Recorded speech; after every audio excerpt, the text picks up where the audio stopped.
ఎక్కడికి వెళ్ళావు రాధా? ఇప్పుడే గుడికెళ్ళేసి వస్తున్నా గోపి.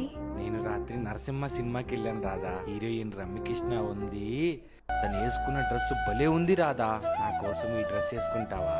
ఛీ గోపి, ఏంటి అసలు ఈ బట్టలు? ఇది వేసుకొని నేను రోడ్డు మీద తిరిగితే అందరు ఏమనుకుంటారు నా గురించి? ఒక్కసారికి వేసుకో రాధా. గోపి, వేసుకునే బట్టల్ని బట్టి ఇచ్చే గౌరవం ఉంటుంది. ఇప్పుడు ఇది వేసుకోమన్నావంటే రేపు ఇంకేం వేసుకోమంటావో. ఇక చాలు, మన ప్రేమ కథ ఇక్కడితో ఆపేద్దాం. నీకు వద్దు రాధా. 2025. ఆయను హాయ్ శివ. నిన్న క్లబ్ రోక్ వెళ్ళా, ఫ్రెండ్స్ తో సూపర్ గా ఎంజాయ్ చేసా. మరి నువ్వేం చేసావు? నిన్న మురారి సినిమాకి వెళ్ళాను.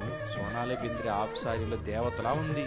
వెంటనే షాప్కి వెళ్ళి నీ కోసం చీర కొన్నాను, నా కోసం వేసుకుంటావా? అంటే ఇప్పుడు నువ్వు నీ శారీ కట్టుకోమంటున్నావా? రోడ్ మీదకి వెళ్తే నన్ను ఎలా చూస్తారో తెలుసా?